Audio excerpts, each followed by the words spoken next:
If you like to drive around and talk about the latest happenings, this is the channel you need. So subscribe and follow Carmentary. Excuse the mess, folks. Got a car full of snowboard stuff. I'm headed east to Tomamu. I have a cat tour that I'm partaking in today and tomorrow. The cat tour itself is tomorrow. Today we're going to ride on the resort, meet the customers. It's kind of like a ride with the customers. I shoot some video, they get a DVD out of the deal. It's a nice little get-together that I've been doing for the last 10 years or so, called Carmentary Cat Tour in Tomamu. If you ever have a chance, come and join us. Okay, it's time for another English episode of Carmentary. I just finished one in Japanese. I am not going to talk about the same subject, so this is completely different from the last episode, by the way. Today's topic is the ski and snowboard tourism epidemic that has or is presently sweeping through Japan. This is today's topic, and it is a heated discussion. It's a heated topic. I've noticed, okay, here's the thing. This has been going on for a while now. I've been here in Japan for 35 years. Back in the day, there was nobody skiing and snowboarding at the ski resorts in Japan. I'm talking like 20 years ago, 25 years ago. I came here in 1991, lived in Sapporo from that time until now, and I've seen the entire evolution from basically empty mountains, declining Japanese population, economy tanking several times, the Japanese bubble bursting right before I got here, then, you know, like the Lehman shock, what is that now, like 10 years ago or whatever, things going down, down, down, and then someone got the bright idea to invite all the foreigners to come and ski the powder. And the government got behind it, and they did their big Yokoso Nippon promotion campaign around the world, especially after the big earthquake in 2011 in Fukushima and the nuclear meltdown there and all this bad press. So it was a terrible time for tourism in Japan. They put the money where the mouth is and said, we're going to get everybody to forget about that crap and come back to Japan. And amazingly, it's worked.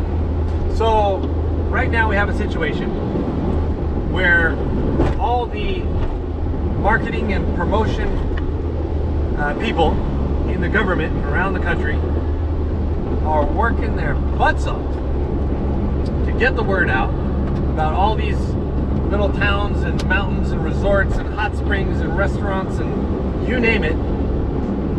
If it can be considered somehow a tourism or a tourist spot, they are promoting the hell out of it, trying to get people to come and partake in it. So we've seen a massive increase in numbers of people, all kinds of tourism, not just ski and snowboard. But today, because I'm a snowboarder and I'm at the mountains all the time, and that's kind of what I do and for a living and everything, we're going to focus on that. Now, there's a lot of tension and anger on the side of some of the long-term locals, and I use that word locals rather loosely because a lot of people claim to be local, but it's not like they were actually born there. I don't know what it is, but if you've been someplace long enough, at some point you start referring to yourself as local. I've been here in Japan 28 years. I guess I'm pretty local, but you know, I'm not a true local. I'm a transplant. I just came here. I'm the same as the tourists, except I've just been here longer.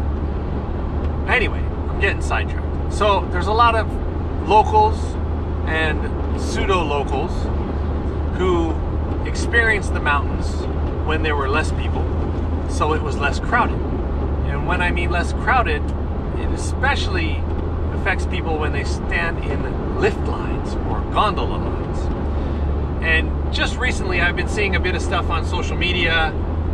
People are starting to post photos and some more nasty, well, they're posting their opinions about how crowded things are getting at their favorite spots.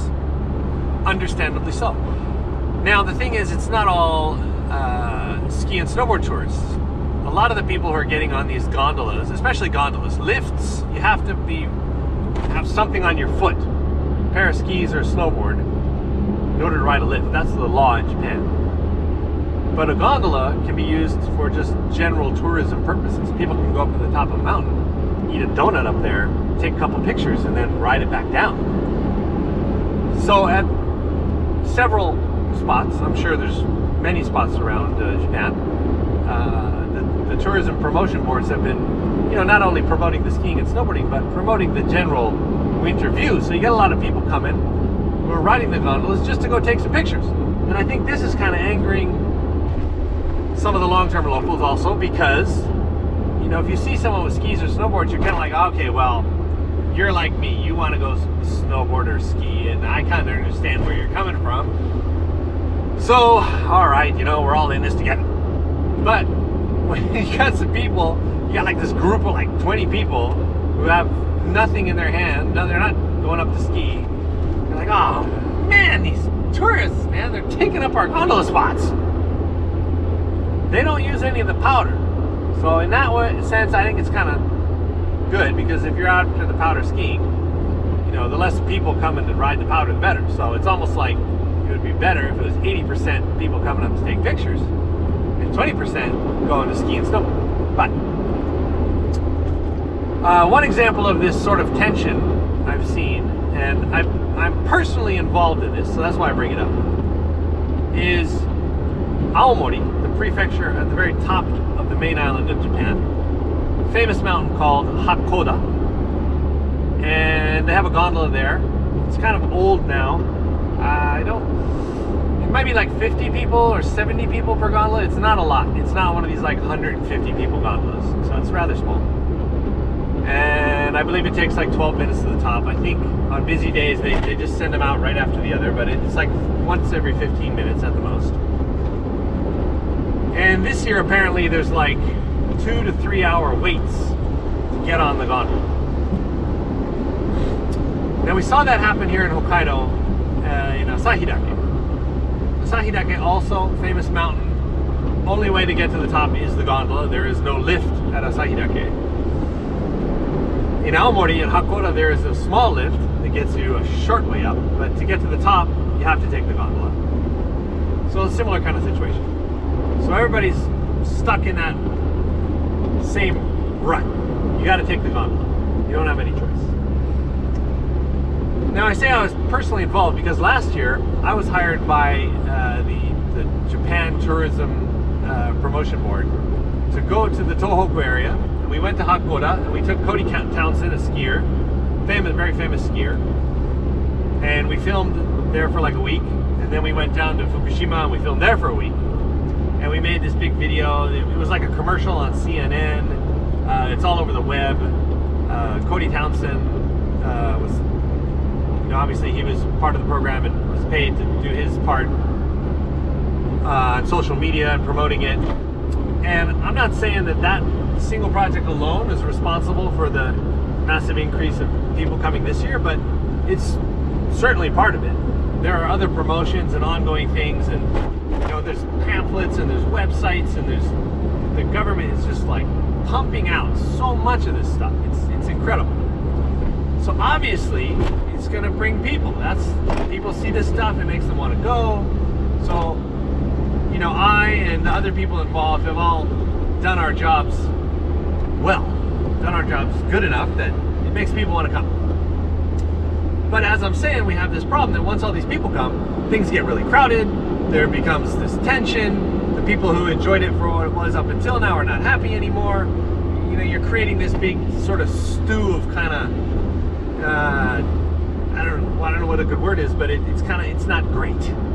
It's kind of nasty. So what's going to happen here? Are people going to start rioting at the ski resorts? I don't think so. Or more people going to start split boarding and just going straight into the backcountry and going to the resorts that are so crowded. I think that is something we will definitely see coming up in the future. Heading into the tunnel, folks. I think what I'm trying to say here is that there needs to be an effort on the part of the country as a whole. So that's definitely the governmental side and also the business side. You know, it's working hand in hand. You got to bring in the tourism because it brings in a lot of money, creates a big economy, creates a lot of work, a lot of jobs, a lot of opportunities, and Japan needs that. Declining population, industry kind of so-so.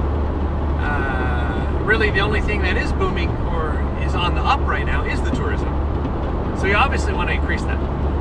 But there has to be like a lot of new infrastructure built, whether that means new larger gondolas, faster lifts, and these things need to be done hand in hand. You can't just sort of like, it's like having a house party. You're like, yo, everybody coming to my house party, yeah, and everybody shows up, and you're still living in like a one-bedroom studio. You know, that's kind of the situation I think we have going on in Japan. So there's definitely a rush to create tours and activities and better infrastructure for all the people who do show up. But then, of course, you do run a big risk. The people who are building the infrastructure, they're the ones who, it's costing them a lot of money. Putting in a new gondola or a new lift is like, it's insane. It costs so much money. And then what if, like, 2 years later, all those tourists stop showing up? This is always the worry, and I understand that. By the way, on a sort of related, sort of unrelated topic, I just was reminded. I know a neighbor works for Nippon Cable, and Nippon Cable is the company, like the biggest company in Japan that does all the gondolas and the ropeways and all that stuff. They work with Doppelmayr and whatever other companies there are in Europe that make these gondolas and these lifts. They import this equipment. They go to resorts and tourist spots and they build them, maintain them, and manage them and all of that. And very cool guy. And I was talking the other day, and he was telling me they've got a big problem. Their workforce, which is like basically the guys who, you know, they have these cables, right? And they bring the cable to the mountain in the perfect size for what they're going to build. They put the cable on the towers, and at the end there's a guy who takes the two cables, and they're all like this, and links them together and strands them, and then somehow they clamp or bind that or weld it or whatever they do to create this solid cable. And that obviously is the most important part of the project, because if that thing comes apart, the gondola's falling down, and you don't want that to happen. So the engineers who do this, they're all getting really old apparently, and they don't really have any new like young people coming in to take over. The younger generation is not interested in that kind of work apparently. And I was like, oh man, what a bummer, because cool job, man. I think that's pretty cool, you know. You're out in the, you know, it's engineering, it's technical, but yet it's nature. You're out in nature, you're building these towers in these mountains, and you're stringing up this wire, and then this gondola goes up there. I mean, it's really cool. I think that would be a great thing. And he said in Europe, they don't have that problem. They got all kinds of young people who are interested in doing the job. They have, you know, a workforce to handle it. So I was thinking, they need some promotional videos made. Maybe I could get some work there. They need to promote the fact that it's a cool job to do that and to be involved in that industry. And then more young people would be like, oh yeah, maybe I I could do that. I studied engineering in school. I like skiing. Maybe I could go out and build lifts and gondolas and then ride them and ski the mountain and be like, yo, I'm the dude who made the lift. It's pretty cool. Anyway, that was just a side topic, but it shows you the discrepancy in what's going on here in Japan. Government bringing in a ton of people, promoting the hell out of the powder and the skiing all over Japan. People are showing up in droves, going to the mountain, standing in line to ride these gondolas and get up there and ski, and then obviously enjoy the food and the hot springs and all that comes with Japan. It's not just the snow, it's a whole package. I understand that, and that's what's great about Japan. But Japan can't even get young people interested in like being involved in building or constructing gondolas and lifts. You see what I mean? The scales are like way out of balance right now. I should have done this episode in Japanese. Maybe I will next. I think it's the kind of thing that people need to hear in Japanese rather than in English. Sorry, folks. Anyway, let me know what you think. As always, I really appreciate the comments. Read them all right away, and they definitely influence what I do next and what I talk about next. So I'd like to hear what you guys think. I know this is definitely a hot topic, a heated topic. Tourism and overcrowded ski resorts. This is something, it's not going to go away though, folks.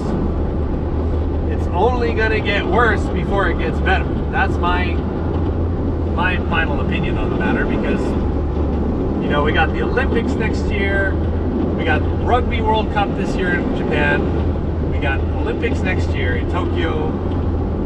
The just general focus on Japan as a whole is going to go like way up again, you know, which means more people are going to come and everything's going to get more crowded, you know. And is that just going to like drop off in a couple years? I don't think so.